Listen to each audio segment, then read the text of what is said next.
चलो।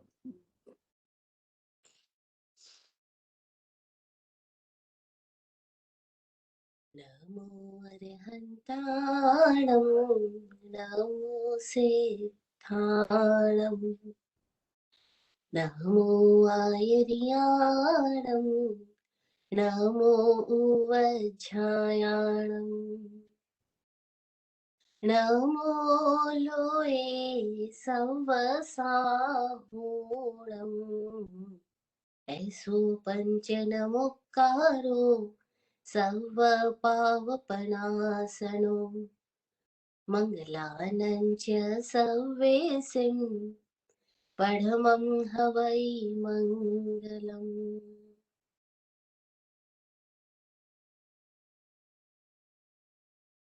चन्देषु निम्मलयरा ऐचेषु अय्यं पयासयरा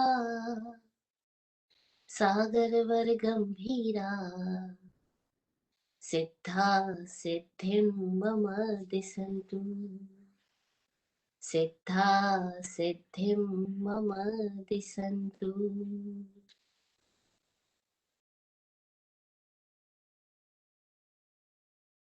अनंत उपकारी तीर्थंकर प्रभु की वाणी निर्ग्रंथ सदगुरुदेव और सतत पुरुषार्थ कर रहे आत्म भावों में जागृत होकर जीने वाले समस्त भव्य आत्माओं को प्रणाम।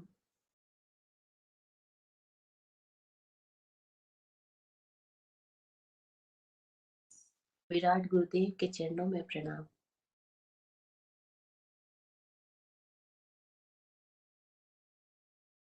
जय हो। पिछले 3 सेशन में हमने भगवान महावीर की अंतिम वाणी के रूप में विख्यात श्रीमद् उत्तराधन सूत्र के 9 अध्ययनों को 9 चैप्टर्स को एकदम संक्षेप में सुना। उन 9 चैप्टर्स का अगर हम सार लेना चाहें तो वह है 10वां चैप्टर, 10th चैप्टर। ये 10th चैप्टर हमें क्या शिक्षा दे रहा है वो इसके नाम में ही निहित है। जैसे कि हमने सारे ही चैप्टर्स के नाम के बारे में थोड़ा ध्यान जरूर दिया, ऐसे 10वें चैप्टर 10वें अध्याय का नाम है दुम्मपत्तये। दुम्मपत्तये इसका अर्थ है द्रुम पत्रक। ध्रुम कहते हैं वृक्ष को और पत्र कहते हैं पत्ते को, वृक्ष का पत्ता। ये अध्ययन कहता है कि अभी अभी हमने वृक्ष के पत्तों को देखा हरे थे और रात भर में पीले हो गए और सुबह होते होते तो झड़ ही गए। अभी हमने देखा था उगते हुए सूरज को, अरे क्या हो ये तो अस्त होने को जा रहा है। अभी तो हमने देखा था चंद्रमा को पूरी कलाओं के साथ, और अभी क्या हुआ, ये चंद्रमा भी डूबता जा रहा है, कम होता जा रहा है। अगर हम इस पूरे जीवन पर दृष्टि डालें तो यहाँ कुछ भी स्थिर नहीं है, सब कुछ रूप बदलता जा रहा है। और ऐसी दृष्टि अपने आप पर डाले तो हैरान होंगे कि अभी तो पैदा हुए और अभी मृत्यु ही आ गई। बस इस मृत्यु का बोध जिसके भीतर गहन हो जाता है, गहरा हो जाता है, उस व्यक्ति के जीवन में कुछ रूपांतरण हो जाता है, कुछ बदल जाता है। अनुभवी लोग कहते हैं कि असली आत्मधर्म की शुरुआत ही तभी होती है जब किसी व्यक्ति को अपनी मृत्यु दिखलाई पड़ने लग जाती है। अपनी मृत्यु कल में नहीं, इस पल में। हर पल जो हो रही मृत्यु है, और किसी भी पल जो मृत्यु घटित हो सकती है, वो दिखलाई पड़ जाए तो आदमी वैसा की वैसा नहीं रह सकता। इसको एक एग्जांपल से समझे। आप आपने हमने अनेकों ऐसे लोगों को देखा होगा जिनको कभी कभी डॉक्टर ने कहा हो कि बस अब ये लास्ट स्टेज है, अब तुम 7 दिन से ज्यादा नहीं जियोगे या 4 दिन से ज्यादा नहीं जियोगे, या बस ज्यादा से ज्यादा 15 दिन, तब क्या वो व्यक्ति वैसे ही रहता है जैसे पहले था, या उसके भीतर कुछ परिवर्तन हो जाता है? निश्चित तौर से हमने देखा कि ऐसे लोगों के जीवन में कुछ परिवर्तन हो जाता है, कुछ जाग आ जाती है, कुछ ख्याल आ जाता है, अरे ये क्या, बस मरने ही वाला हूँ। अगर मरने ही वाला हूँ तो कुछ सार्थक कर लो, अब तो कम से कम निरर्थक जिंदगी ना जी। जब मरने ही वाला हूँ तो जितना टाइम मेरे पास है, उस टाइम का मैं ज्यादा से ज्यादा कैसे सदुपयोग कर लूं। अथवा मरने ही वाला हूँ तो अब मैं अपनी दृष्टि अपने ऊपर तो ले जाऊं, कि आखिर मेरे जीवन भर किया क्या। मृत्यु का बोध आदमी को जगाता है, और बिना मृत्यु को महसूस किए किसी ने भी अपने भीतर की खोज शुरू नहीं की। ये अध्याय अपने नाम के साथ हमें संकेत कर रहा है, हमें संदेश दे रहा है कि दुम पत्तय पंडोये जहां निवडई राई गणन अच्छय एवं मणुयार जीवियम समयम गोयम मां पमाय। ये जैसे ये पीला पत्ता रात्रि गणों के चले जाने के साथ ही वृक्ष से जड़ करके नीचे गिरता जा रहा है, इसी तरह से मनुष्य का जीवन है। सतत रात्रियां बीत रही है, समय बीत रहा है, और हम सब इस जीवन में आए और अभी चले जाएंगे। किस पल मौत आ जाएगी नहीं पता। आत्मिक धर्म तभी शुरू होगा जब भीतर में कुछ हमें छुए, भीतर में कोई चीज हमारे भीतर झकझोर पैदा करे, एक झंकार पैदा करे, एक टंकार पैदा करे। तभी हमारे भीतर एक सवाल पैदा होगा, अच्छा तो फिर मैं हूं क्या, फिर मैं इस जीवन में आया ही क्यों था, मैंने जीवन क्यों लिया था। और अगर ऐसे ही मर जाना है तो जीवन व्यर्थ हो जाएगा। सांस्कारिक धर्म अलग है, आत्मिक धर्म अलग है। सांस्कारिक धर्म का मतलब है जो हमें घर परिवार माहौल से संस्कारों के रूप में मिला, पढ़ करके सुन करके, हमने कुछ चीजें जानकारियां इकट्ठी करके हमने अपने आप को थोड़ा थोड़ा चेंज किया और मान लिया कि हम धार्मिक हो गए। वो तो बिल्कुल सांस्कारिक बात हुई। लेकिन असली धर्म कब शुरू हुआ? जब बाहर के किसी प्रभाव से नहीं, भीतर के ही किसी खोज से व्यक्ति अपने आप को उगाड़ता है, अपने स्वभाव की यात्रा करता है। अब वो किसी प्रभाव में नहीं जा रहा है, अब वो अपने ही स्वभाव की दिशा में जाता है, तब उसके भीतर असली धर्म शुरू होता है। और जो स्वभाव धर्म में पहुंच चुके हैं, यानी किसी प्रभाव के कारण नहीं, अपनी खोज से अपने आप को उद्घाटित किए हैं, उन लोगों की वाणी हमें बार बार चेता रही है कि भीतर है वह मस्ती, भीतर है वह आनंद, भीतर है वह मुक्ति, भीतर है वह परम ऐश्वर्य, भीतर है वह साम्राज्य जो सबके पास है, और फिर भी लोग उससे अनजान होकर के भिखारियों की तरह जी रहे हैं, परेशान होकर के जिंदगी जी रहे हैं, फ्रस्ट्रेटेड लाइफ जी रहे हैं, स्ट्रेस्ड लाइफ जी रहे हैं, जबकि सबके पास वो ऐश्वर्य है। तो उस ऐश्वर्य को पाने में, उसको प्रकट करने में हम प्रमाद क्यों कर रहे हैं? तो इस अध्याय में बार बार एक पंक्ति का उच्चारण है, वह है समयम गोयम मा पमाय।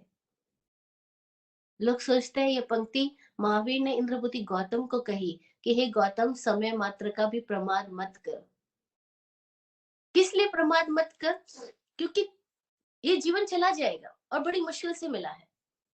ये अध्याय कहता है कि हमने पृथ्वी काय यानी धरती के रूप में, पत्थर कंकरों के रूप में, अप काय यानी पानी के रूप में, देव काय यानी अग्नि के चिंगारियों के रूप में, वायु काय यानी हवा के रूप में, वनस्पति काय यानी पेड़ पौधों के रूप में, और बेंद्रिय तेंद्रिय चतुरिंद्रिय के रूप में, यानी कभी कीड़े मकोड़े बन करके, कभी मक्खी मच्छर बन करके, कभी बटरफ्लाई बन करके, कभी रेंगने वाले प्राणी बन करके अपने अनंत काल बिता लिए हैं।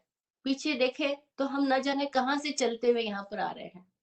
हम धीरे धीरे इवॉल्व हुए हैं, जिसको आज डार्विन बोलते हैं ना, थ्योरी ऑफ डेवलपमेंट। ऐसे हम सारे लोग धीरे धीरे इवॉल्व होते होते यहाँ इंसान के रूप में आए। ये हमने आसानी से शरीर नहीं बनाया। इस शरीर का मैकेनिज्म इतना जबरदस्त है कि आज मशीनों की दुनिया के अंदर वैज्ञानिकों ने इतना कुछ इजाद किया, लेकिन अभी तक भी एक भी ऐसी मशीन इजाद नहीं कर सके कि इधर से ब्रेड डालो, बटर डालो और उधर से खून बन के बाहर आ जाए। इधर से खाना डालो, कुछ सब्जियां डालो और उधर से हमारे शरीर के पोषक तत्व और खून बन जाए। एक भी मशीन ऐसी इजाद नहीं कर पाए। इस शरीर जैसा मैकेनिज्म अभी तक कोई भी साइंटिस्ट डेवलप नहीं कर पाए, लेकिन हमने डेवलप किया। ये शरीर हम ही ने डेवलप किया। और कैसे डेवलप किया? हम सबके इंटेलिजेंस की वजह से डेवलप हुआ। और ये इंटेलिजेंस, ये ब्रेन, ये क्वालिटी हमारे में कैसे आई? तो हम असंख्य काल से अपने शरीर को डेवलप करते जा रहे हैं।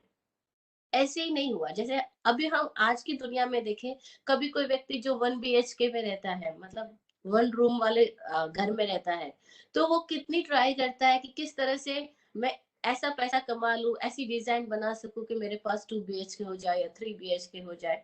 तो उसने कितनी मेहनत करके वो, अगर हम बॉम्बे जैसे महानगर में देखें या और कोई ऐसी जगह जहाँ धरती पे आज लोग बहुत सारे हैं और धरती कम हो रही है, तो वहाँ पे लोग किस तरह से अपने आप को ग्रो करना, अपने शरीर, अपने मकान को ग्रो करने के लिए 1 बीएचके से 4 बीएचके तक जाने के लिए कितना प्रयास करते हैं। जब वो अपनी स्टोरी के बारे में बोलते हैं तो हम सबको समझ में आता है, अरे ये लोग बॉम्बे में आए थे, इनके पास वो उस समय में 50 रुपए थे या 500 रुपए थे और आज ये करोड़ों की संपत्ति के मालिक हो गए। इन्होंने कितनी मेहनत की, ये हमें दिखलाई पड़ रही है। लेकिन ये हमें दिखलाई नहीं पड़ रहा कि हम भी कभी किसी दिन 1 बीएचके जैसे थे, एक इंद्रिय जीव थे। उस एक इंद्रिय से हम 2 इंद्रिय, 3 इंद्रिय, 4 इंद्रिय, 2 बीएचके, 3 बीएचके, समझो आज हम 5 बीएचके, आज हमारे पास 5 इंद्रिय हो गई है। तो ये आसान बात नहीं है। इसके लिए हमने कितना कितना कितना प्रयास किया होगा, कितना पराक्रम, कितनी हमारी भीतर में वो चीजें हमें कुलबुलाती रही होगी, अरे मैं तो इसमें सेटिस्फाई नहीं हुई है, मुझे तड़पा रही है, मुझे इससे कुछ बड़ा, इससे कुछ बड़ा होना हो। और इतना कुछ हमारे भीतर में चलता गया होगा। हम इवॉल्व होते गए, इवॉल्व होते गए, अब मनुष्य जन्म तक आ गए। अब वो कह रहे हैं कि ये जो मनुष्य जन्म है, ये फिजिकल इवॉल्वमेंट का ये लास्ट पॉइंट है।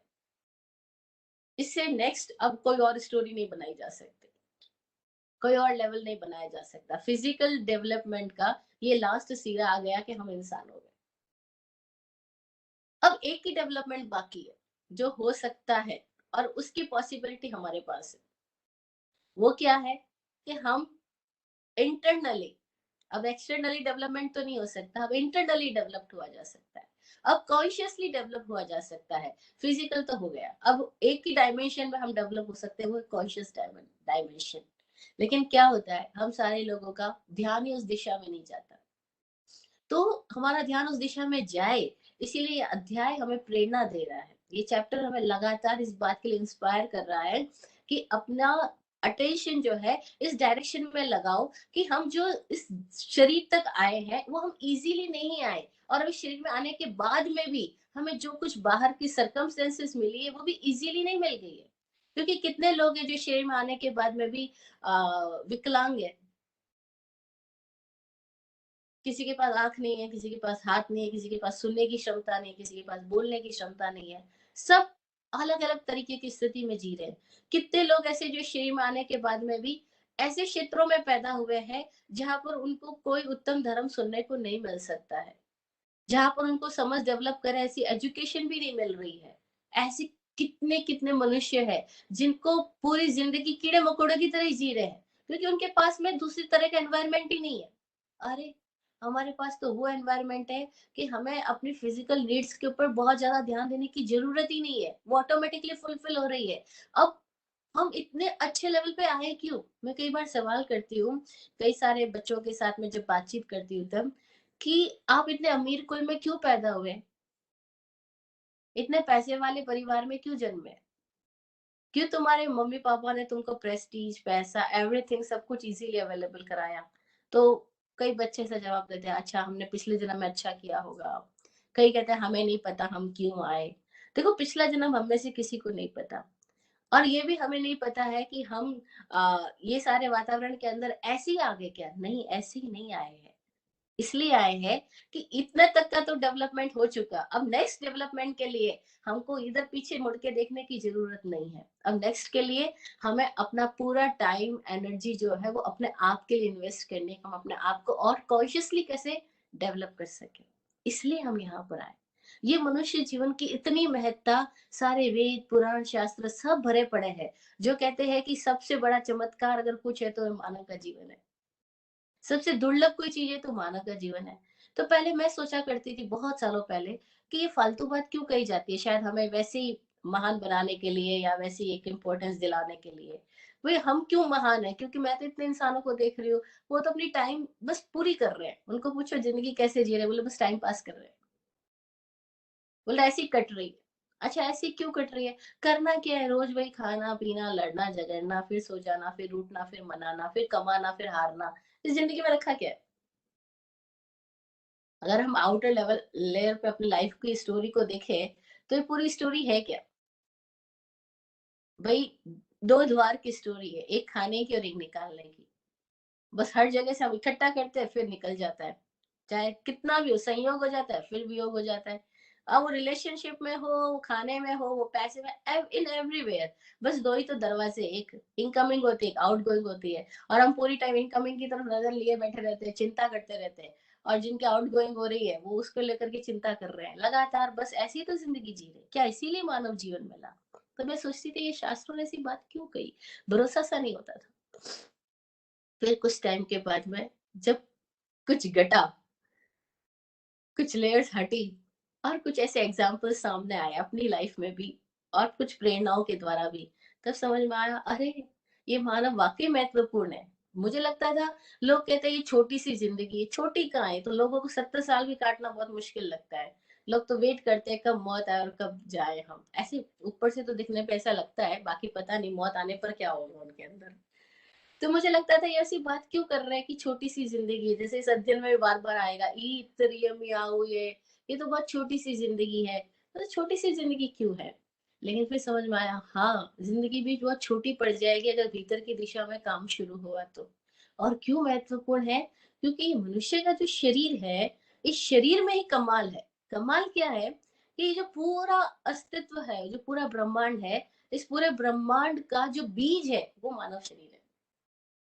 जैसे हम आम का बीज डालते हैं तो आम पैदा होएगा, उस पेड़ के अंदर एक दिन आम लगेंगे। जामुन का बीज डालेंगे तो जामुन पैदा होएगा। तो उस आम के बीज में ही कोई कमाल है कि वो आम के वृक्ष तक जाता है और आम का फल लेकर आता है। उस जामुन के बीज में ही कोई कमाल, उस एप्पल के बीज में ही कमाल है। ऐसे वो क्या चीज है जिसके बीज को अगर एक्सप्लोर किया जाएगा तो ये पूरा अखिल ब्रह्मांड प्रकट हो जाएगा। अखिल ब्रह्मांड जिसमें समा जाए या अखिल ब्रह्मांड जिसके द्वारा एक्सप्लोर हो जाए, वो कौन सा बीज है, वो बीज ये शरीर है। इसीलिए अनुभवी लोगों ने कहा कि यद पिंडे तद ब्रह्मांडे, ये जो पिंड है वही ब्रह्मांड है, इसी शरीर में पूरा ब्रह्मांड समाया हुआ है। अब इसको एक्सप्लोर उस तरीके से कैसे किया जाए कि ये ब्रह्मांड हो जाए, उसके लिए ये अध्याय बार बार कह रहा है कि प्रमादित मत होना। प्रमादित मत होने का मतलब क्या है कि तू बेभान होके मत जी। जैसे कोई बहुत सारा पैसा अपनी जेब में लेकर के कहीं चल रहा होता है, तो वो आदमी कैसे चलेगा।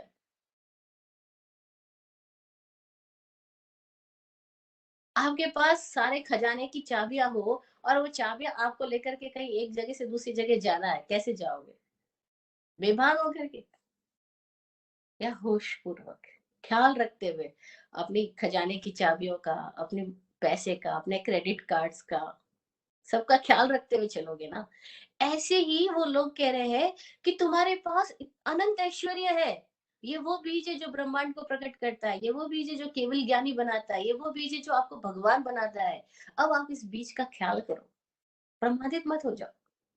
अप्रमादित होने का मतलब क्या है? आप जिसके पास बहुत सारे खजाने की चाबियां हो, क्या वो ऐसे ही शराब पी के पड़ा रहेगा? नहीं नहीं नहीं, उसको ख्याल रखना होगा कि नहीं मैं इस चाबियों को लेके जा रहा हूँ, मेरे को खजाना खोलना है, खजाना मिलने वाला है। ऐसे ही हम ये जो सारी इंद्रियां लेकर आए, सारी सेंसेस लेकर के आए, वो हमारे पास जो इंटेलेक्ट है, जो हमारे पास मेमोरी है, जो हमारे पास में ये पांचों इंद्रियों का पूरा खजाना है, इस सब के द्वारा हमारे पास ये चाबियां है जिससे हम अनंत खजाने को खोलने वाले हैं। तो हम उस दिशा में इसका उपयोग कर लें, नहीं तो खराब हो जाएगी। नहीं तो बीज मिट्टी में मिल जाएगा, गल जाएगा, खत्म हो जाएगा, मिट्टी से पैदा हुआ मिट्टी में मर जाएगा। लेकिन इसकी जो संभावना है वो समाप्त ना हो जाए।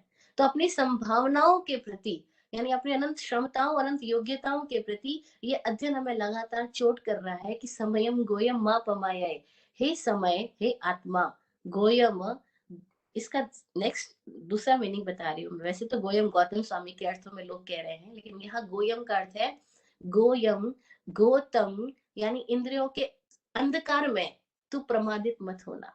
गो इंद्रियों को भी कहते हैं, एक शब्द के अनेक अर्थ होते हैं। और ये बड़ी मजेदार बात है प्राकृत संस्कृत के अंदर में भी, कि एक एक वर्ड के अनेक अनेक अर्थ निकल जाते हैं। तो यहाँ गो इंद्रियों को बोला गया और तम अंधेरे को बोला जाता है। तो इंद्रियों के अंधेरे पक्ष में प्रमादित मत हो, यानी सोना मत, खोना मत। क्योंकि तू जो आया है, ये सारी इंद्रियां दरवाजे की तरह है, ये बाहर भी ले जाती है और भीतर भी ले जाती है। अगर बाहर में प्रमादित हो गया तो भीतर में जा ही नहीं पाएगा। और भीतर में जाने के लिए तेरे को क्या क्या मिला है, तो वो बोल रहे हैं कि तेरे को 5 इंद्रिय, सुंदर शरीर मिला, और उसके बाद में उत्तम आर्य क्षेत्र मिला, धर्म को सुनना मिला, और उसको सुनने करके समझने की क्षमता भी मिली है। तो अब श्रद्धावान रहना, अब भटक मत जाना। श्रद्धावान रहने का मतलब है जो सुनने को मिला उसको देखने के लिए तत्पर रहना, उसको एक्सपीरियंस करने के लिए तत्पर रहना। श्रद्धा एक्सपीरियंस को बोलते हैं। तो बोलते हैं उसको जो सुना है उसको एक्सपीरियंस करने के लिए सतत तैयार रहना। किसी दूसरे की बातों में इधर उधर ध्यान मत देके भटक मत जाना। जो जो तू सुन रहा है, समझ रहा है, उसको अनुभव में उतारना, सतत अनुभव में उतारते जाना। और तब क्या बताया कि अगर तू ऐसा करता जाएगा तो तुझे खुद को अनुभव होगा कि ये जो पूरा जीवन है, ये जीवन कितना वैभवशाली है। उस वैभवशाली जीवन का द्वार तेरे लिए खुल जाएगा। वो द्वार हम सबके लिए खुल जाए, और एक बार उधर आंखें खुल गई, उसके बाद में बाहर की सारी दुनिया में कभी कोई चीज हमें अटका ही नहीं सकती। फिर भी आदमी जन्मों जन्मों से प्रभावों में जीने की आदत लेके पैदा हुआ है। तो हो सकता है कि वो फिर गड़बड़ी कर दे, कि स्वभाव यात्रा में जाने की बजाय फिर किसी प्रभाव यात्रा में चला जाए। तो ये अध्ययन में एक बहुत प्यारी गाथा आती है, 34 नंबर की गाथा, जो मुझे बहुत ही पसंद है। वो कहते हैं, तिन्नो होसी अन्नवम महम, किम पुण चिट्ठसी तीर माधव, अभी तो पारम गमित तय, समयम गोयम मा पमाय। तू पूरा सागर तैर आया है, अब तू किनारे पे आकर के क्यों रुक रहा है? और अक्सर ऐसा होता है, लोग पर्वत पर जब चढ़ रहे होते हैं तो इतनी चढ़ाई कर लेते हैं, अब जो मंजिल सामने दिख रही है, शिखर सामने ही है, उसके पहले आके कहता बहुत थक गया, अब नहीं चला जा रहा। अरे एकदम सामने तो है वो मंजिल, लेकिन अब थकान पूरी तरह से घेरती है, ऐसे घेरती है कि बस अब प्राण चले जाएंगे, अब ऊपर नहीं चढ़ा जा रहा, लेकिन वो सामने है मंजिल। बस ऐसे ही कहा गया कि तुम बहुत यात्रा करके यहाँ तक आ गए हो, अब क्या? अरे हिमगिरी लांग चला आया मैं, लघु कंकर अवरोध बन गया। जलनिधि तैर चला आया मैं, कि उथला तट प्रतिरोध बन गया। आदमी पूरा सागर तैर जाता है, लेकिन जब किनारे पे चिपचिपाहट होती है, वहां कई बार पैर फिसल जाता है, नीचे गिर जाता है।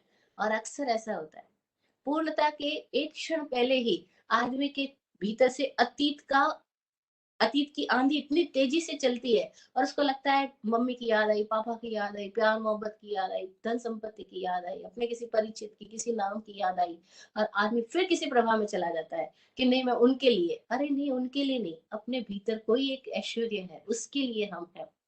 उस वैभव के द्वार खुले, इसके लिए हम है। लेकिन हम फिर किसी बाहरी प्रभाव में चले जाते हैं। तो कहा अब मत चले जाना, क्योंकि तू इतना तैर आया है, अब उथला तट तेरे लिए प्रतिरोध ना बने। लेकिन अक्सर बन जाता है। और अक्सर लोग कहते हैं डूबती कश्ती वही है जहाँ किनारा पास होता है। किनारे के पास आकर के कई लोगों की कश्तियां डूब जाती है। इसका मतलब क्या हुई? मनुष्य जन्म किनारा है जहां हम छलांग लगा सकते हैं। यहाँ पे छलांग आसानी से लग जाएगी। इस किनारे पे आकर के अब फिसल मत जाना। और फिसल किस लिए जाएंगे? तो कहा तू प्रमादित हो जाएगा ये सोच के कि समय बहुत पड़ा है, तो समय नहीं पड़ा है। समय नहीं पड़ा है, क्योंकि ये यहाँ पे मौत कब आ जाएगी वो नहीं पता है। किसी भी क्षण आदमी मर सकता है, किसी भी क्षण आदमी पुराने प्रभावों में आ सकता है। इसीलिए जागरूक रहना। समयम गोयम मा पमाए, समय आत्मा को काम आवे न। ये भगवान महावीर ही है जिन्होंने पूरे दुनिया में अब तक के ज्ञानी पुरुषों में जिन्होंने आत्मा को समय कहा है। अब ये और कभी डिस्कशन का टॉपिक होगा हमारे लिए कि समय क्यों बोला, लेकिन बहुत गहरी बात है कि महावीर ने आत्मा को समय कहा, और कहा यह समयम गोयम मापमाय, तू इस इंद्रियों के अंधकार में प्रमादित मत हो जाना, खो मत जाना, बेभान मत हो जाना, अनकॉन्शियस मत हो जाना, खुमारी में मत चले जाना, नशे में मत चले जाना। प्रमाद शब्द का अर्थ है खुमारी में चला गया, नशे में चला गया, मदमानी हो गया, मतलब अहंकार में चला गया, डूब गया। तो का प्रमादित मत हो जाना, इसी बात को बार बार कहा गया। और इसी अध्ययन में एक बात और आती है कि ये सारे संदेश मिलते गए और गौतम स्वामी जागरूक होते गए। और इंद्रभूति गौतम महावीर की इस वाणी को सुन करके सजग होते गए। हालांकि इंद्रभूति गौतम के लिए भी आसान बात नहीं थी, क्योंकि वो और सबसे तो मोह छोड़ चुके, लेकिन महावीर का मोह पकड़ गया। महावीर की पकड़ उनके चित्त में इतनी गहरी हो गई कि वो महावीर की फिजिकल प्रेजेंस के साथ ही इतने लुप्त हो गए कि अब वो अपने पूरा ध्यान अपने भीतर नहीं दे करके महावीर में दे रहे हैं। ठीक बात है, क्योंकि जिसको भगवान मिला उसका ध्यान कहीं और कैसे जा सकता है। जिसको ये समझ आ गया कि भगवान है और मैं उनके साथ रहने का सौभाग्य मुझे मिला, उसका ध्यान कहीं और जा ही कैसे सकता है। लेकिन एक अंतिम कड़ी ये भी बच जाती है कि किसी की फिजिकल प्रेजेंस के साथ भी हम अटक गए हैं, तब भी गड़बड़ हो सकता है। तो महावीर ने वो भी छुड़वा दी और चले गए, महावीर हट गए। लेकिन आखिर इंद्रभूति गौतम को भी समझ में आया कि मेरे साथ आने वाले हजारों लोग तैरते जा रहे हैं, ये सैकड़ों लोग मेरे साथ आए, मेरी बात को सुन के आए, ये सब मुक्त हो गए, मैं क्यों अटक गया। वो महावीर के सामने एक दिन रो रहे थे, ऐसा क्यों हो रहा है। मैं सोच ही नहीं पाई, इनको कल मैंने उपदेश दिया ये मुक्त हो गए, ये सब केवली की सभा में जा रहे हैं, इनसे बात की ये मुक्त हो गए, तो मैं क्यों नहीं हो रहा हूँ। महावीर हंसे। महावीर बोले इंद्रभूति गौतम, तुम इसलिए मुक्त नहीं हो रहे क्योंकि तुमने इंद्रभूति हो, तो इंद्रियों की भूति हो, मतलब इस इंद्रियों के साम्राज्य में ही जी रहे हो भी। इस इंद्रियों के पार भी कुछ है, उसकी तरफ ध्यान दो। ये इंद्रिया क्या है, ये फिजिकल अपीयरेंस ना।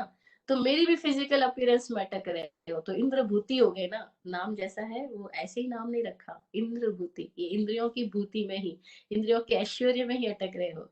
इसलिए इस फिजिकल प्रेजेंस के बाहर देखो, वहां पर हम एक है। फिजिकल रूप में हम एक हो ही नहीं सकते हैं, हम सदा साथ रह ही नहीं सकते हैं, तुम उस लेवल पे देखो। गौतम स्वामी को भी समझने में थोड़ी देर लगी।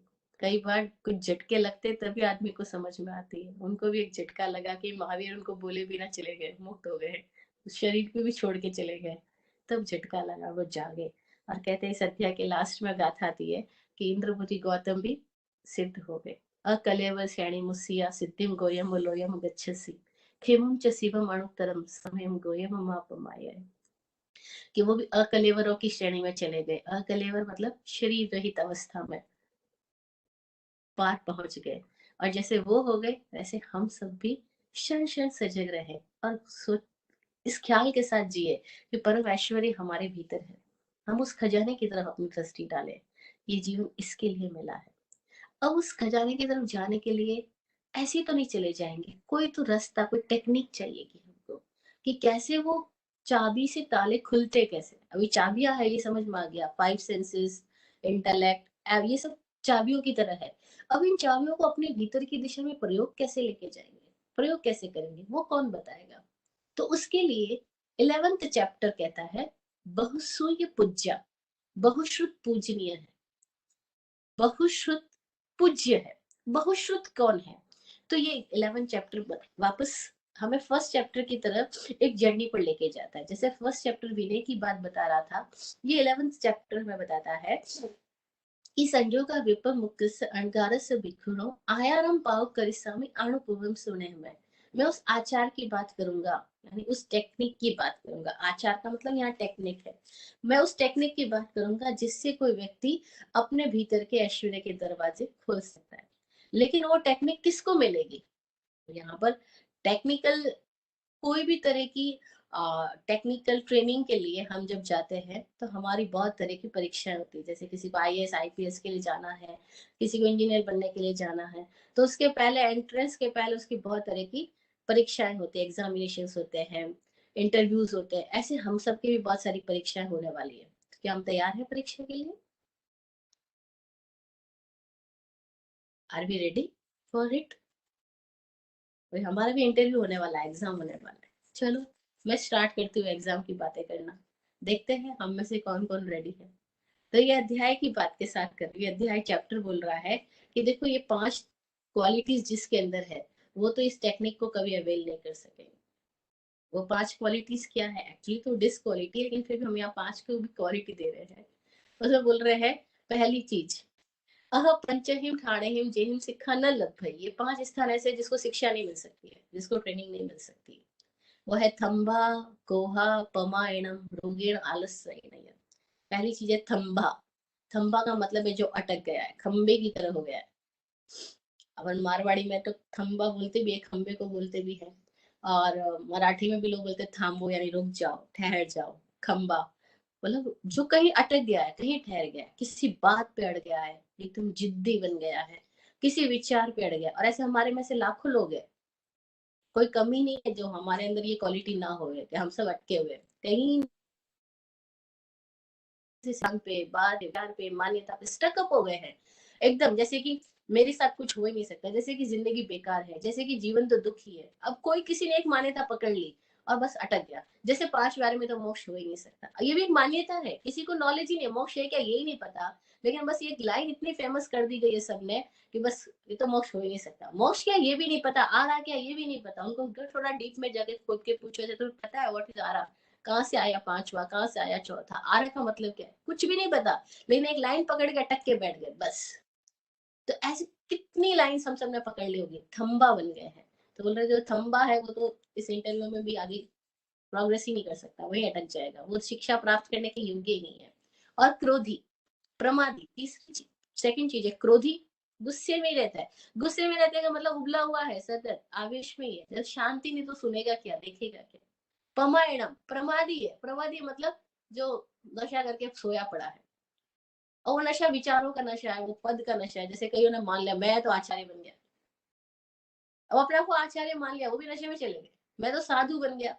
और साधु के कपड़े पहनने से साधु थोड़ी हो जाते। एक बार एक युवक गया किसी संबुद्ध व्यक्ति के पास, जाके बोला मुझे भी साधु बनना है। तो गुरु ने बोला अच्छा बताओ साधु बनना है या साधु होना है। सोच में पड़ गया, ये ऐसा सवाल क्यों किया, साधु बनना या साधु होना है। उसको समझ नहीं आया। उसने पूछा मतलब क्या। तो बोले बनना तो दो कौड़ी का है, तुम्हारे कपड़े बदलेंगे, नाम बदलेंगे, तुमको कुछ चीजें पकड़ा देंगे, तुम साधु बन गए। भाई हर परंपरा में ऐसे ही होता है, कपड़े बदले, नाम बदले, किसी में माला पहना दी, किसी में माला उतार दी, किसी में कोई अलग तरह का श्रृंगार कर दिया, किसी में कोई और तरह का। तो साधु बनना तो बिल्कुल आसान बात है, जितना इन सामानों का मूल्य है। और साधु होना है तो उसमें तुम्हें अपने आप को एक्सपेरिमेंट के उस पर डालना पड़ेगा, खुद को ही घिसना पड़ेगा, खुद को ही तपना पड़ेगा, खुद के भीतर को जानने जगाने के लिए बहुत तरह की साधनाओं से गुजरना होगा। तो तुम साधु होगे। और साधु होना महत्वपूर्ण है, साधु बनने में क्या लगता है। और हम सबके साथ गड़बड़ी क्या होती है, हम कपड़े पहन के सोचे साधु बन गए, कपड़े उतार के सोचते साधु बढ़ गए। हमने कपड़ों के साथ साधु का संबंध जोड़ लिया ना, व्हाइट कपड़े पहन ले तो साधु बन गए, व्हाइट कपड़े उतार दे तो साधु हट गए। नहीं, साधु का संबंध कपड़ों से होता तो दो कौड़ी का है। अभी कई लोग मेरे पास आते हैं, मिलते हैं तो बोलते हैं भविष्य जी आपको क्या बोले, पहले तो हम सब कुछ बोलते थे। तो स्वामी जी बोलते हैं कि अच्छा ऐसा करते हैं अपन कपड़ों का एक बड़ा सा थान अपने साथ लेके चलते हैं। 20-30 मीटर कपड़े जो भी आप पहना करते हैं तो उसका एक व्हाइट कपड़ों का थान रख लो साथ में। जो लोग आते हैं और आपको देख के हैरान होते हैं, उनको बोलो तुम कपड़ों को प्रणाम करते थे तो कर लो ये रहे पड़े कपड़े। पर हम सब ऐसे ही कंडीशन है ना, हम लोग कहीं ना कहीं कपड़ों के साथ कंडीशन है। तो साधु बनना है कपड़े पहनना, कपड़े छोड़ दिया साधुता छोड़ दी। अरे साधु का संबंध कपड़ों से नहीं है, साधु होना महत्वपूर्ण है, बनना नहीं। बनना तो एक अभिनय की तरह हो गया। लेकिन क्या हम वास्तविक में हुए, और वास्तविक में हुए तो उसको क्या फर्क पड़ेगा, लाल पीला नीला काला कुछ हो भी या नहीं भी हो। श्वेतांबर और दिगंबर, वो फर्क क्या पड़ेगा, कोई साधु है तो उसके लिए कोई भेद नहीं हो सकता। और जो भेदों में पड़ा है वो साधु नहीं हो सकता। बड़ी विचित्र बात है। तो ये अध्ययन कह रहा है थम्बा कोहा पमायणम प्रमादी है, बेभान है, नशे में है। कई तरह के नशे हैं, उसका हमें ख्याल करना होगा। हमारा नशा क्या है। नशा उसको कहते हैं जो नाश कर रहा है। नशा उसको कहते हैं जो अपने असली स्वरूप से हमें अलग कर रहा है, भटका रहा है। और वो नशा हमने कर रखा है, उसका प्रति होश आ जाए। रोगीण आलस्य, रोगी है, वो कैसे शिक्षा लेगा। रोगी पड़ा है यानी उसका तो पूरा ध्यान ही अपने फिजिक पे अटका हुआ है। ये दुख रहा है, वो दुख रहा है, ऐसा हो रहा है, वैसा हो रहा है, पूरी टाइम अपने शरीर का रोना रो रहा है। रोगी है।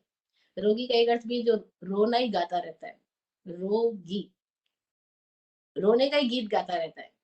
अब रोने का गीत गाने का मतलब क्या है, मेरे पास ये नहीं, मेरे पास वो नहीं, जो सतत नई नई का गीत गाता ही जा रहा है, वो रोगी है। और आलस एड़िया, आलसी है, अटेंटिव ही नहीं, अभ्युचित ही नहीं, खड़ा ही नहीं हुआ, सजग ही नहीं हुआ है। वो व्यक्ति शिक्षा प्राप्त करने के योग्य नहीं है। तो इसमें पहली सेकंड गाथा में बोल दिया पंचहिम ठाणे, ये 5 लोग ऐसे स्थान ऐसे हैं जहाँ कोई तरह की शिक्षा नहीं मिल सकती, जहाँ हम वो चाबियों को खोलने का, उसका टेक्निक का नॉलेज दे ही नहीं सकते, क्योंकि ये लोग उसके लायक ही नहीं बने। अब हम अगले देखिए, क्या हम लायक होना चाहते हैं? हाँ, अगर होना चाहते हैं तो उसके भी स्थान बताए। अट्ठहिम ठाणेहिम शिक्षा सिलेती उच्चे, 8 स्थान ऐसे हैं जहाँ शिक्षाशील हो जाता है आदमी। शिक्षाशील होने का मतलब है अब वो छात्र तैयार हुआ, अब वो स्टूडेंट प्रिपेयर हो रहा है, उसके लिए 8 स्थान बताए गए। पहला है अहस्सिरे, बड़ा अजीब गरीब शब्द है ये, अहस्सिरे। सया दंते नय मम्मम उदाहरे। अहस्सिरे का मतलब होता है, दो अर्थ बताते हैं इसके। अधः शिर यानी झुका है, झुका है तो पात्र बनेगा। झुका है इसका मतलब है वो रिसेप्टिव हुआ है, नहीं तो हम रिसेप्टिव ही नहीं होते।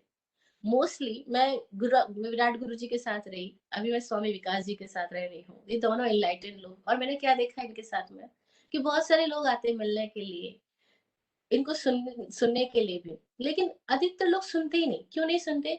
क्योंकि वो पहले ही अपने चारों ओर दीवारें खड़ी करके रखते हैं, अपने भीतर मान्यताओं की, विचारों की, अपने पोस्ट की, अपने परिग्रह की।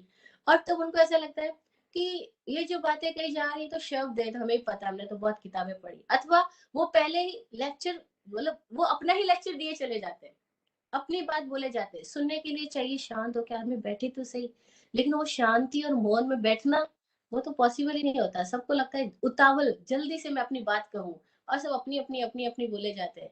तो मुझे कई बार लगता है, मैं जब अ, अपने अनुभव से कई बार बोला करती थी, यार साधु लोग तो 1 घंटा बोलते, 23 घंटे तो बाकी सारे लोगों की सुनते ही रहते हैं पूरी टाइम। क्योंकि लोग, हर आदमी को अपना बोलने को लगता है। रिसेप्टिव होना, it is not a easy thing कि हम रिसेप्टिव हो सके।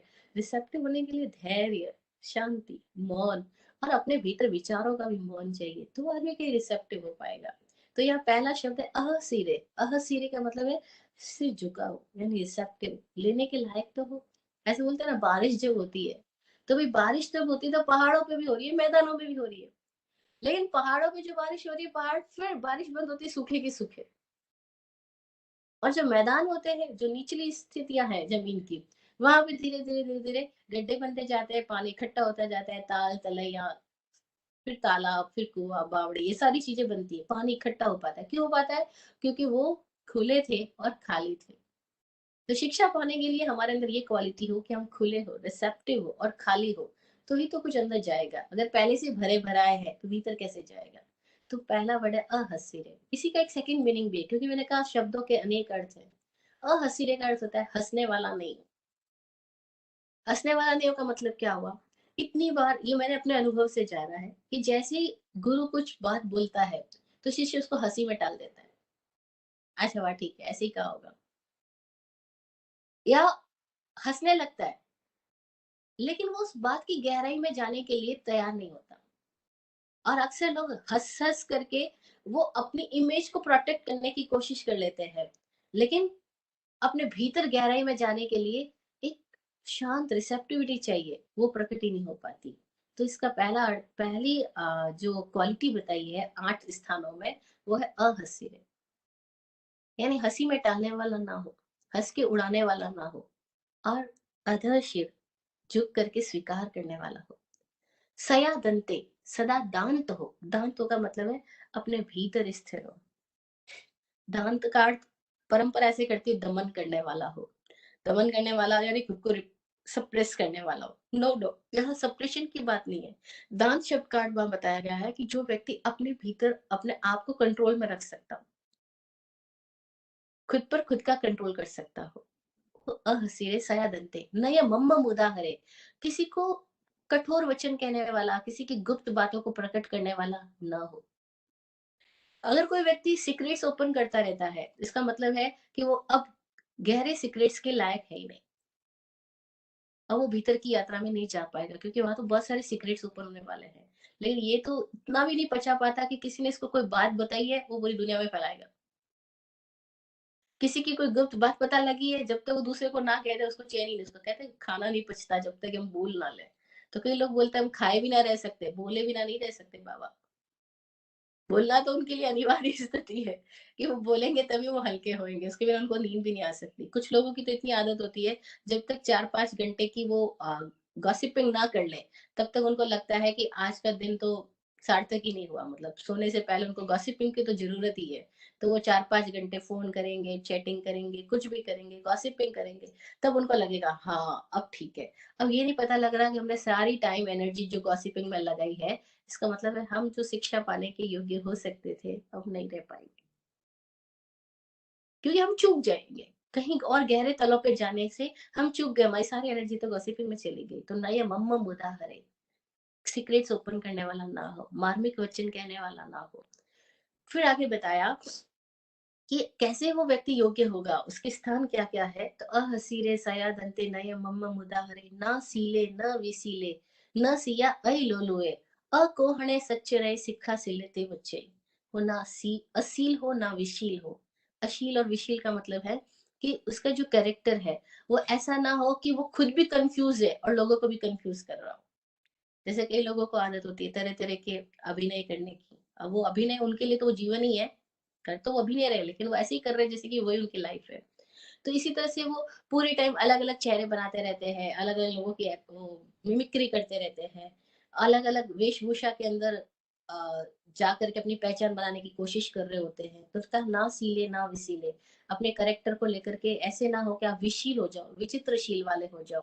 ना ऐसे हो जाओ कि तुम अपने स्वभाव से हट के गिर गए हो, ऐसे भी मत बनना। और न सिया अइ लोलुए, बहुत सतत अति लोलुपी मत बनना। अति लोलुपी का मतलब होता है भई खाना मीठा खाना अच्छा लग रहा है, स्वादिष्ट खाना अच्छा लग रहा है, लेकिन लोलुपी व्यक्ति वो होता है जो ये परवाह ही नहीं कर रहा है उसको कितना खाना है, वो भरे ही जा रहा है, भरे ही जा रहा है। कितना लेना है, इसकी परवाह ही नहीं, इकट्ठा किए ही जा रहा है, किए ही जा रहा है, अति लोलुपी हो गया है। तो जो अति लोलुपी हो गया है, वो स्वस्थ चित्त नहीं कर पाएगा और वो आगे की यात्रा नहीं कर पाएगा। तो कहा न सिया अइ ललुए, अकोहड़े सच्चे रहे, अक्रोधी हो और सत्य में रत हो, सत्यनिष्ठ हो, से सिक्खम लद्दू मरिए, वो शिक्षा प्राप्त कर सकेगा। अब इसके आगे और इस अध्ययन में बताया कि कुछ 14 स्थान ऐसे हैं जो अविनीत लोगों के हैं, जो कभी निर्वाण यात्रा पे नहीं बढ़ सकेंगे। और फिर कुछ 15 स्थान ऐसे हैं जो विनीत लोगों के हैं, जो श्रुत ज्ञान प्राप्ति के लायक बन सकेंगे। और उन सब में विशेषता जो हमारी पर्सनल जिसको हम बोलते हैं इस व्यक्ति का ये व्यक्तित्व है, इसकी ये विशेषताएं है, बस उसमें ध्यान देना होगा कि कुछ लोग होते हैं जो अपने मित्रों के साथ भी बुरा व्यवहार कर रहे हैं। कुछ लोग होते हैं गुस्सा बार-बार करते हैं, कुछ लोग होते हैं जो गुस्से को बाँध के चलते हैं, पुरानी बातों को बार-बार रिवाइज़ करते रहते हैं। तुमने उस दिन मुझे ऐसा कहा था, उस समय मेरे साथ ऐसा किया था। तो जो इस तरह की प्रकृति वाले लोग हैं, वो अविनीत होंगे, वो हम्बल नहीं है, वो सच्चे नहीं है अपने आप के साथ भी और लोगों के साथ भी। तो वो लोग इस यात्रा पे आगे नहीं बढ़ पाएँगे। लेकिन कुछ दूसरी तरह के लोग हैं, जो कुतूहली नहीं है, जो फालतू बातों में निरर्थक बातों में ध्यान नहीं देते हैं, जो क्रोधी नहीं है, जो भीतर में गाँठें इकट्ठी नहीं करते हैं, जो बल्कि कोई उनके साथ लड़ने की कोशिश करे तो भी लड़ाई नहीं करते। कोई उनकी मित्रता का दुरुपयोग करे, तो भी वो उसको जाकर के कभी परेशान नहीं करते कि तुमने मेरे साथ ऐसा क्यों किया। वो बुरे लोगों के साथ भी अच्छे रहते हैं। और सतत हर स्थिति के अंदर में सेल्फ डेवलपमेंट पे ध्यान देते हैं बजाय दूसरों के पापों का ध्यान देने के। अन्यथा लोगों की आदत होती है किसकी क्या शॉर्ट कमिंग्स है, बस उनके दिमाग में पूरी टाइम दूसरों का लेखा जोखा चलता रहता है कि फला में ये कमी है, फला में वो कमी है। लेकिन जो विनीत है वो दूसरों की शॉर्ट कमिंग्स नहीं देखता, वो अपनी तरफ ध्यान देता है। तो क्या होगा, ये 15 स्थान में अगर वो बढ़ता जाएगा तो ऐसी स्थिति आएगी कि अब वो गुरु के समीप रहने के योग्य हो गया है। अरे ये कितनी गजब बात बताई। अपने ऊपर काम करेंगे तो हम उन लोगों के द्वारा चुन लिए जाएँगे जो प्रकाशित है। अब वो आपको उठाएँगे। जैसे कि नहीं बोलते हैं कोई स्टूडेंट जिसने बहुत अच्छे से तैयारी की हो, अच्छा एक नंबर लाया हो, तो बड़ी-बड़ी कंपनीज़ वाले आते हैं यूनिवर्सिटीज़ में, कॉलेजेस में और उन स्टूडेंट्स को ले लेते हैं और निकाल कर के अपनी कंपनी में अच्छे ओहदे पर उनको पोस्टिंग दे देते हैं। तो ठीक ऐसे ही इस प्रकृति के अंदर है। अगर हमने अपने ऊपर काम किया तो ऑटोमेटिकली हमसे हायर लेवल की जो सोल है, हायर लेवल के जो लोग हैं वो आएँगे। हमारी ज़िंदगी में गुरु तत्व प्रकट हो पाएगा और तब वो हमें अपने पास रख पाएँगे। तो बोला वसे गुरुकुले नित्यम जोगवम उमहाड़हम, जो सतत गुरुकुल में रहता है, योगवान है, उपधानवान है। और पियम करे पियम वाई, जो प्रिय करता है प्रिय ही बोलता है, से सिक्खम लद्दु मरी है, वो अब शिक्षा प्राप्त करने के योग्य हो गया। अब यहाँ पे इतना भीतर अपने अंदर की सफाई करेंगे तो श्रुत आएगा, श्रुत ज्ञान आएगा, ठहर सकेगा। वरना जो सुनी हुई बातें वो पहाड़ों की तरह के बारिश गिरे और पहाड़ वापस सूखे की सूखे। ऐसे ही होता है, हम सुनते हैं, कई लोगों को इस बात का घमंड होता है, अरे मैंने तो उनको सुना, मैंने उनको सुना। जैसे कोई लोग बोलते हैं, अरे मैंने तो आचार्य रजनीश को सामने बैठ करके सुना है। कोई लोग बोलते हैं मैंने आचार्य तुलसी के सामने बैठ करके सुना है। कोई बोलते हैं हमने फला आचार्य के साथ रहे हैं। और मतलब इस बात को भी लोग अहंकार का सब्जेक्ट बना लेते हैं कि हम तो उनके साथ रहे हैं, उनके सुना, उनके पास बैठे हैं। लेकिन एक्चुअली किसने सुना है? उसने सुना है जो भीतर से खाली हुआ है।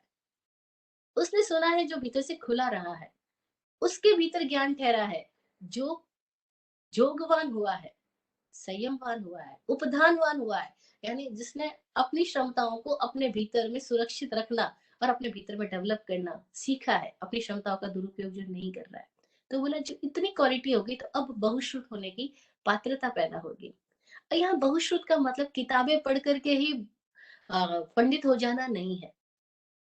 बहुश्रुत का मतलब है अब जीवन में चारों ओर से जो संगीत आ रहा है, चारों ओर से जो ध्वनियां आ रही है, अस्तित्व लगातार संकेत भेज रहा है, हम उसको सुनने वाले हो गए। अन्यथा लोगों ने बहुश्रुत का अर्थ समझा, आचारांग पढ़ लिया, निशीथ सूत्र पढ़ लिया, व्यवहार सूत्र पढ़ लिया, छेद सूत्र पढ़ लिए तो वो बहुश्रुत हो गए। अरे ये सारे सूत्र तो जिसके भीतर से निकले वो बहुश्रुत हुआ।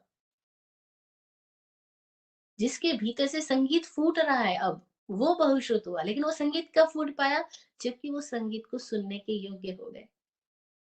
और ये गहरे सूत्रों में से एक सूत्र ये है कि जो आदमी सुन सुन सकता है, वो आदमी देख सकता है, वो आदमी गा सकता है। गाने के लिए भी सुनने वाली क्षमता चाहिए। और बहुश्रुत बहुत तरीके से सुन सकता है, जिसने बहुत भी सुना और बहुत तरीके से भी सुना। और सुनने के लिए क्या विशेषता थी कि वो खाली रहा था, तो वो सुनना उसके भीतर के सोए संगीत को भी टच कर पाया। और तब क्या हुआ, जैसा अपन बोलते हैं ना कि लोहा सोना बन जाता है पारस पत्थर के संयोग में आने पे। तो सवाल पैदा होता है, तब तो फिर सारे लोहे सोने बन जाने चाहिए पारस के संयोग में आने पर। नहीं नहीं, सारे लोहे सोने नहीं बनते। अच्छा तो कौन सा लोहा सोना बन जाता है? वो लोहा सोना बन सकता है पारस पत्थर के संयोग में आने पर जिस लोहे के ऊपर की जंग हट गई हो। ऊपर की जंग हट गई है तो ही वो लोहा सोना सोना बन सकता है। ऐसी जिस इस पात्र के भीतर की जंग हट गई हो, बुराया हट गई हो, वो सारा दुर्गुण हट गए हो, अब वो गुरु के समीप आएगा। तो अब वो पारस पत्थर के समीप आया है, अब वो सोना बनने लगेगा। अब वो लोहा सोना बन रहा है सदगुरु के समीप आने पर, जिसकी जंग हट गई है। तो इतनी सारी बातें तो जंग हटाने की कई इस अध्याय में। और फिर बताया कि अब वो जो बहुश्रुत हो जाता है वो कैसे होता है। तो बोला जैसे शंख के अंदर कोई दूध रखे, तो पात्र भी इतना प्यारा, शंख खुद श्वेत, और फिर दूध, वो दूध सुशोभित होता है, सुंदर लगता है। ठीक वैसे ही ऐसे योग्य व्यक्ति के भीतर में वो जो ज्ञान है वो प्रकाशित होता है, वो सुंदर लगता है और उसका शुद्ध ज्ञान प्रकाशित होता है। फिर इसको बहुत सारे एग्जाम्पल से बताया कि बहुश्रुत कैसे पूज्य होता है। तो बोले जैसे मनुष्य तो सभी है, लेकिन कोई एक चक्रवर्ती है, कोई एक वासुदेव है। जैसे पर्वत तो सभी है, लेकिन कोई एक मेरू पर्वत है। जैसे नदियां तो सभी है, लेकिन कोई एक सीता नदी है। जैसे वृक्ष तो सभी है, लेकिन कोई एक जम्बू वृक्ष है। जैसे घोड़े तो बहुत है, लेकिन कोई एक आकीन जाति का घोड़ा है। जैसे हाथी तो बहुत है, लेकिन कोई एक वो पर्टिकुलर किंजर जाति का आ, आ, करेणु है, वो हाथी है। तो ऐसी कोई पर्टिकुलर पर्टिकुलर जैसे विशेषता है कि ये सबसे महान है। जैसे हम कहते हैं फलों का राजा आम है, फूलों में गुलाब है। तो ऐसे ही बहुश्रुत जो है वो सभी तरह की स्थितियों में सर्वश्रेष्ठ है। सभी तरह के इंसानों में वो श्रेष्ठ इंसान है। और वो क्यों श्रेष्ठ है? क्योंकि वो व्यक्ति है जो खजाने का जानकार है, जिसने खजाने खोले हैं और जिसके भीतर से अब ऐश्वर्य प्रकट होने लगा है। तो क्या होगा कि अब जिसके भीतर में वो सूत्रों का उपयोग हो गया, वो सूत्र जिसको मिल गए और सूत्रों से जिसने अपने आप को जगा लिया है, ऐसा व्यक्ति वो खुद भी तिरेगा और उसके साथ आने वाले लोगों को भी, उसके समीप जुड़ने वाले लोगों को भी तारने में वो सक्षम हो पाएगा। ये भूश्रुत की विशेषता कि उसका शुद्ध ज्ञान जो है वो खुद के लिए भी और दूसरे के लिए भी जेन अपाणु परम चेव सिद्धम संपाउण जैसी, कि वो खुद को भी सिद्ध बनाता है और दूसरों को भी सिद्ध होने की स्थिति में लाने में समर्थ होता है। इसलिए बहुश्रुत महान। ये 11वां चैप्टर है। ये चैप्टर हमें मुख्यतः दो प्रेरणा दे रहा है। पहली तो अपनी जंग हटाना। जब जंग हट जाएगी तो हम ऑटोमेटिकली पारस पत्थर के द्वारा खींच लिए जाएंगे।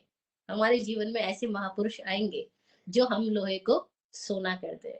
और उसके लिए बस पूरी बात का सार एक ही है कि वो सूत्र जिससे हमारे भीतर ताले खुल सके। वो सूत्र है तो सबके पास, लेकिन ताले खोलने की क्षमता बहुश्रुत के द्वारा हमें मिल सकती है। वो संभावना प्रकट हो सकती है, बस हम उस लायक होते जाए। अब आते हैं 12वें अध्याय की तरफ। 11वां अध्याय बहुश्रुत पूज्य और 12वां अध्याय का नाम है हरिकेशीय। हरिकेशिजम। हरिकेशी कौन हुए? तो बोलते हैं एक चंडाल कुल में, चंडाल कुल बोले तो जो लोग साफ सफाई करने वाले लोग होते हैं, शहर में ऐसे कर्मचारी लोग भी होते हैं जिनकी वजह से शहर साफ रहता है। लेकिन उनमें से भी कुछ ऐसे लोग भी होते हैं जो मरे हुए व्यक्ति का शव उठाते हैं, फिर उस शव को जलाते हैं और फिर शमशान की सेवाएं देते हैं। तो ऐसे कुलों को चांडाल कुल भी कहा जाता है। तो कहे चांडाल कुल में पैदा हुए थे एक बालक जिसका नाम था बल। बल का नाम बाद में हरिकेश बल के रूप में फेमस हुआ। ये जो बालक चांडाल कुल में पैदा हुआ, बचपन से ही उसका जो शरीर था एकदम विकराल था, विभत्स था। आंख नाक कान सब मतलब डिस्टर्ब थे। और उसका काला कलूटा और महंगा सा शरीर, मतलब उसको देख के किसी को भी अच्छा ना लगे। एक तो वो देखने में अच्छा नहीं, दूसरा वो बोलने में भी अच्छा नहीं, स्वभाव से भी अच्छा नहीं। अपियरेंस भी अच्छी नहीं और स्वभाव भी खराब है। जहां जाता है झगड़ा करता है, गुस्सा करता है, हर जगह पर वो डिस्टर्बेंस क्रिएट करता है। तो क्या हुआ, हर जगह पर उसको अपमानित होना पड़ रहा था, धिक्कार मिल रहा था, दुत्कार मिल रहा था। और इसी अपमान की ज्वाला में जलता हुआ वो एक बार किसी एक मेले के बाहर बैठा है, क्योंकि मेले से भी उसको निकाल दिया गया। मेले में भी वो लोगों के साथ झगड़ा कर रहा था। तो उसके आसपास के बुजुर्गों ने उसको मेले से बाहर कर दिया, तुम बाहर बैठो, तुम यहाँ आओ ही मत, तुम्हारी वजह से सब झगड़ा हो रहा है, तुम ही हो जो झगड़ा फैला रहे हो। उसको बाहर बैठा दिया गया। वो बाहर बैठा हुआ क्या देख रहा है, क्योंकि उसको पटक दिया गया तो बहुत गुस्सा आ रहा है, क्योंकि मैं सबके साथ रह रहा हूँ और मैं ही झगड़ा थोड़ी कर रहा हूँ, तो दूसरों के दोष देख रहा है ना। तो उसको बहुत बुरा लग रहा है। लेकिन तभी देखता है कि वह मेले वाले एरिया के अंदर एक सांप निकल के आता है। सांप निकल के आया तो आसपास के बड़े बुजुर्गों ने जैसे उस सांप को देखा तो लाठी से पीट पीट करके मार दिया, क्योंकि वो सांप जहरीला सांप था। तो जहरीले सांप को देख करके अक्सर लोग पीट पीट के उसको मार देते हैं। इतने थोड़ी ही देर के बाद में एक दूसरा सांप आया जिसको अलसी बोलते हैं, अलसिया बोलते हैं। वो दुमुही था, उसके पास उसके भीतर जहर नहीं होता है। तो लोगों ने देखा कि ये तो बिना जहरीला सांप है, तो उसको मारा नहीं, उसको इग्नोर कर दिया कि चला जाएगा अपने रास्ते पर, उसको रास्ता दे दिया क्या कि वो निकल जाए वहां से। और वो बच्चा जो गुस्से से भरा हुआ है, जिसकी इंसल्ट हुई है, जो झगड़ा करता है, वो ये सारी घटना को देख रहा है। इस घटना को देखते हुए इसके दिमाग में ख्याल आता है कि अच्छा वो जहरीला था इसलिए मार दिया, और ये बिना जहरीला था इसलिए इसकी इसकी परवाह नहीं की, इसको जाने दिया। इसका मतलब ये है कि मुझे जो लगातार मारपीट मिलती है, मेरे साथ जो लगातार इंसल्टिंग बिहेवियर होता है, क्योंकि मैं खुद भी झगड़ालू, मेरे अंदर भी तो जहर भरा है, मैं भी तो लगातार लोगों को उटपटांग बोलता रहता हूँ। तो मेरे में जहर है, इसीलिए मेरे साथ ऐसा हो रहा है। देखो एक छोटी सी घटना ने उसको देखने का जो नजरिया डेवलप हुआ, अब वो दूसरे का दोष नहीं देख रहा, अब वो खुद का देख रहा। यहाँ से यात्रा की शुरुआत होती कि जब तक हमारी नजर दूसरों पर है, विराट गुरु जी कहा करते कि पर नजर है तब तक सफर है। पर यानी दूसरा, पर पर नजर है तब तक सफर है। जब तक दूसरों पे नजर है तब तक सफर रहेगा। और यहाँ सफर का मतलब यात्रा भी बनी रहेगी, और सफर का मतलब सफरिंग्स भी रहेगी। सारे कष्ट तब तक है जब तक दूसरों पर नजर है। तो अब उसकी नजर खुद पे गई, अच्छा मैं जहरीला हूँ इसीलिए लोग मुझे पीटते हैं, तो मैं जहरीला क्यों हूँ, मैं ऐसा हूं ही क्यों, क्यों मैं जहर उगलता रहता हूँ, मैं हूँ क्या, मैं किस लिए हूँ, क्या जीवन समाप्त कर देने योग्य है। वो भीतर चिंतन चलता गया, कैसा जीव था। चिंतन करते करते करते करते जाति स्मरण ज्ञान हो गया, पिछला जन्म दिखाई पड़ा। और उसको याद आया पिछले जन्म में भी वो साधु बना था, लेकिन साधु बन के उसको अपनी जाति का घमंड था।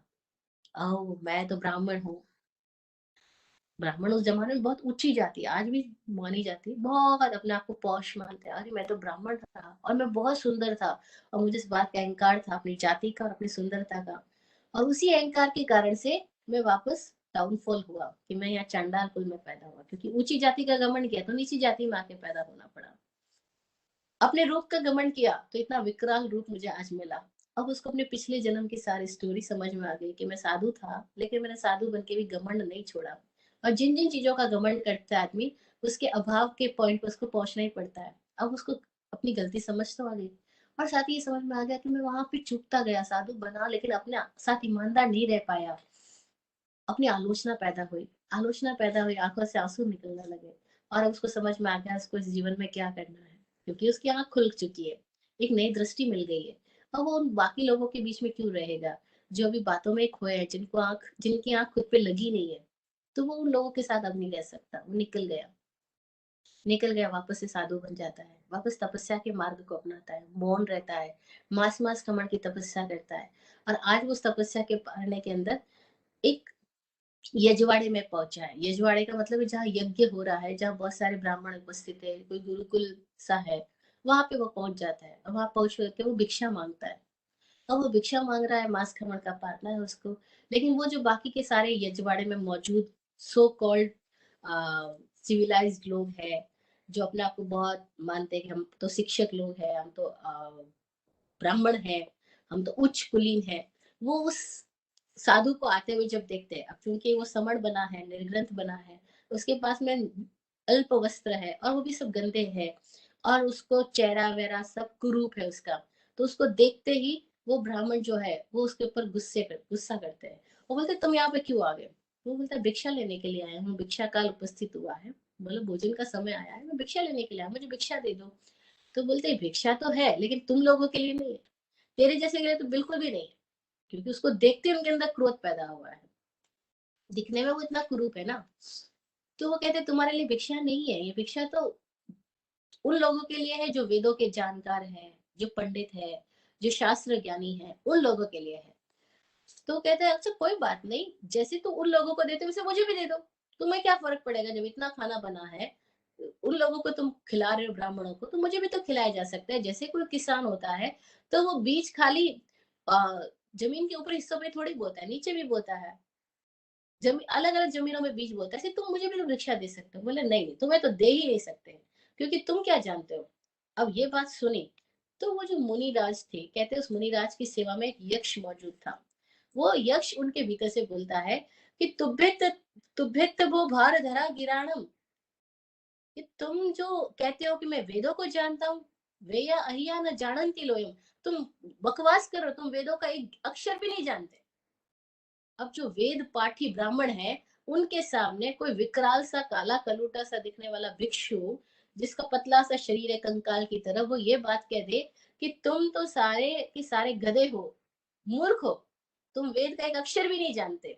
अब बताओ ऐसी बात किसी साधु से कोई उम्मीद कर सकता है? लेकिन देखना जीवन कितना विचित्र और कितना प्यारा है। जैसे लोग बोलते हैं ना मोस्टली के if beginning is good then ending is good, लेकिन जरूरी नहीं है। यहाँ बिगनिंग तो बिल्कुल गुड नहीं हुई है, लेकिन एंडिंग बहुत बेस्ट होने वाली है। यहाँ बिगनिंग तो लड़ाई के साथ होगी।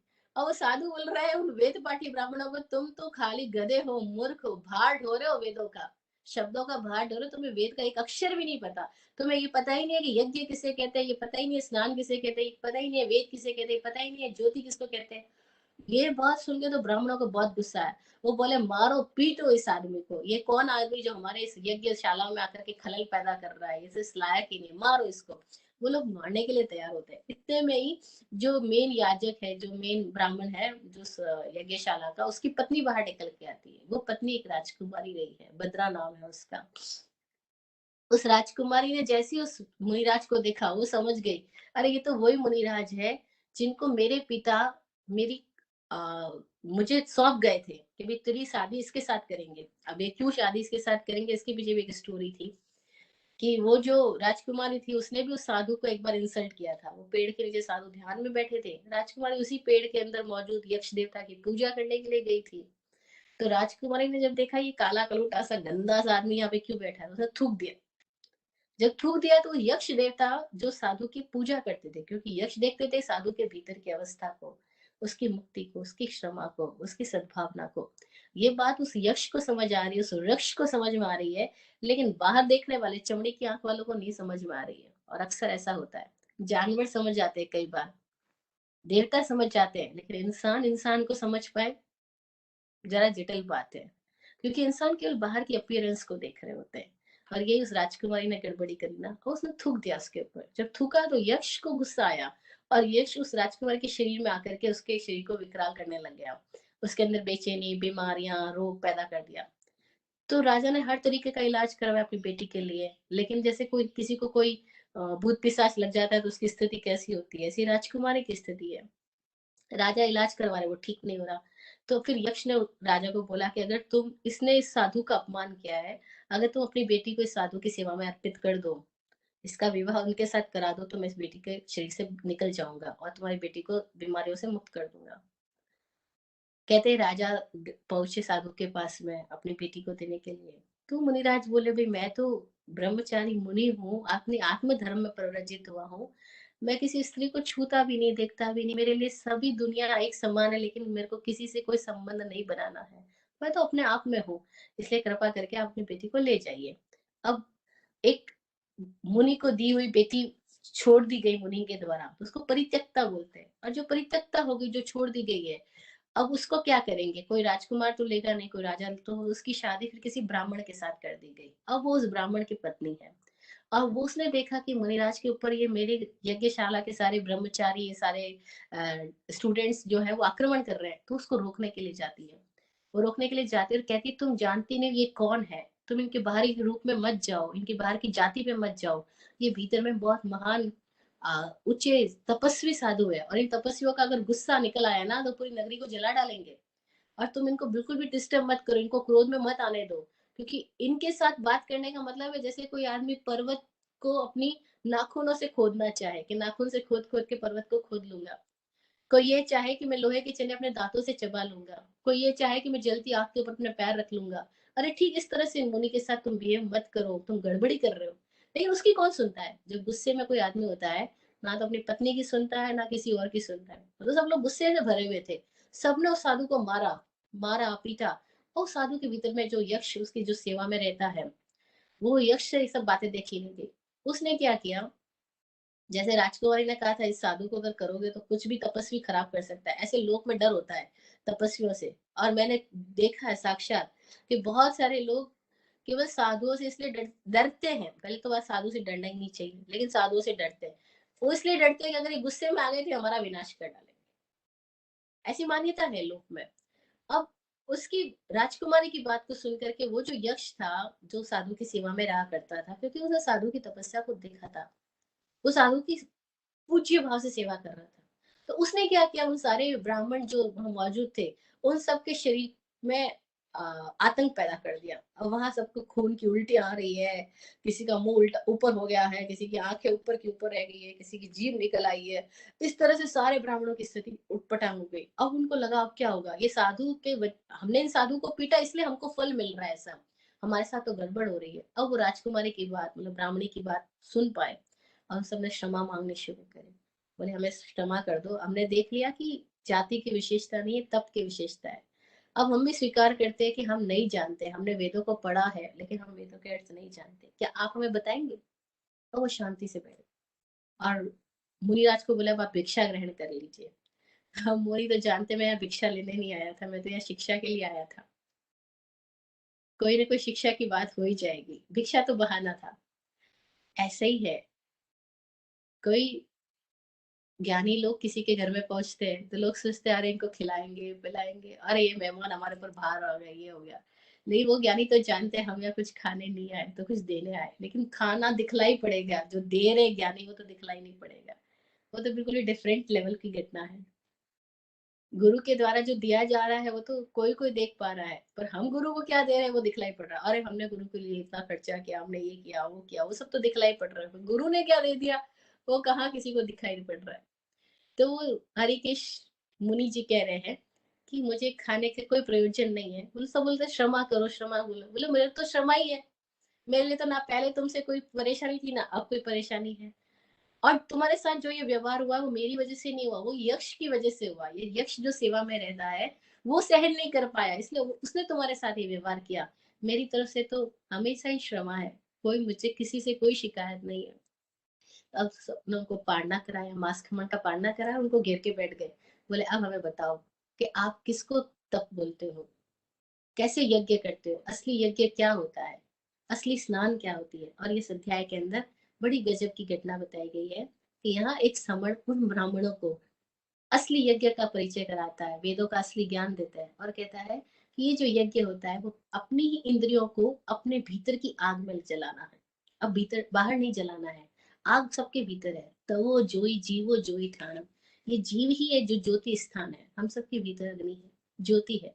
उस अग्नि को प्रज्वलित करने के लिए हमें अपने ही योगों को, मन वचन और काया के योगों को उपधान में करना होगा, भीतर डालना होगा, भीतर की दिशा में ले जाना होगा। और तब क्या होगा कि भीतर ही एक सरोवर भी है, एक शांति भी है।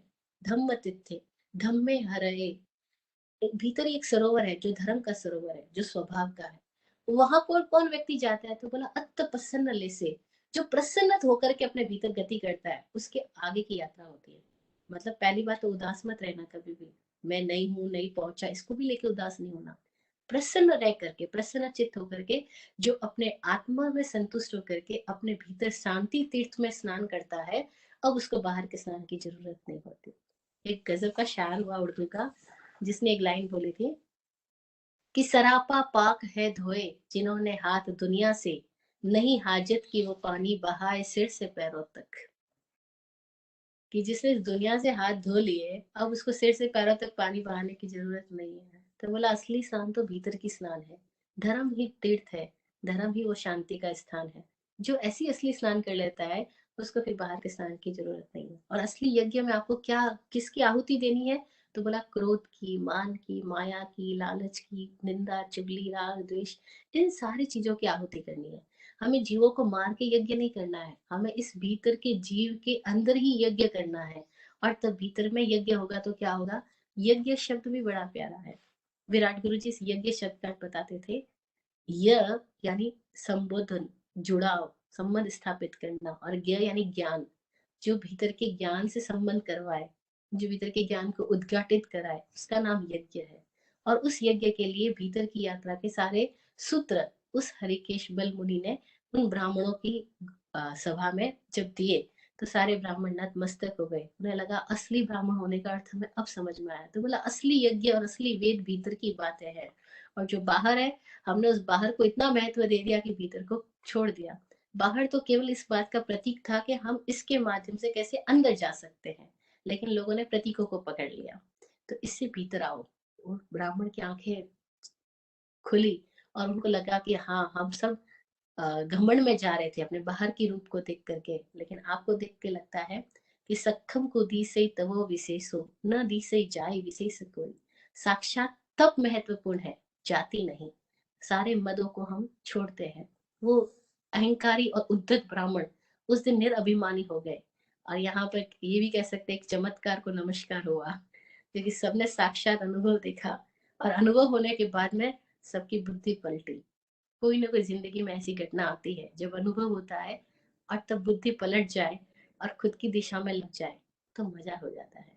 तो 12वें अध्याय तक की हमने बात कही कि कैसे एक तपस्वी मुनि ने अपने भीतर की शांति और प्रेम से बहुत सारे घमंडी लोगों की जिंदगी को बदला। उनकी उपस्थिति से बहुत कुछ परिवर्तन हो पाया। और इसके लिए उनको कठोर भी बोलना पड़ा कि अरे तुम कुछ तो गधे हो, ब्राह्मण हो, लेकिन तुम कुछ जानते नहीं हो। ये बात बोल के भी उन्होंने उनकी नींद से उनको जगाया। कई बार गुरु लोग ऐसी बातें बोलते हैं जिससे सोए हुए आदमी की नींद जाग जाए, और वो नींद को जगाए, वो महान उपकारी है। और ऐसे गुरु लोगों को सतत प्रणाम। ओम शांति, जय हो।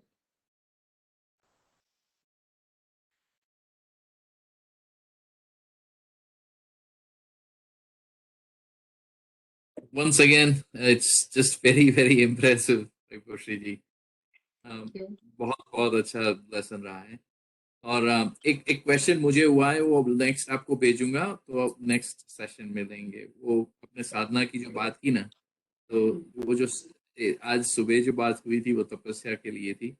तो अभी साधना आपने आज जो रेफरेंस दिया, तो जब पुरुषार्थ करना शुरू होता है तो वो साधना कैसी होती है, तो नेक्स्ट टाइम अगर आप 10-15 मिनट में अगर उसको एक्सप्लेन कर सके तो दैट वुड बी गुड. जरूर। दान करिए।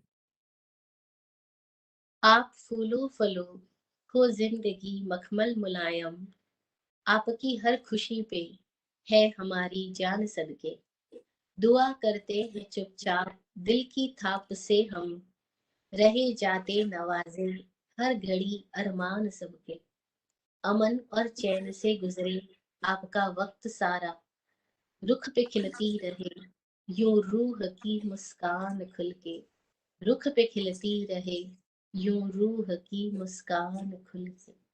जय हो। जय। सबका कल्याण हो, सब मस्त रहो। हाँ जी। All right. Thank you Amit भैया, सेजल जी, Thank you. प्रवीषा जी। Welcome.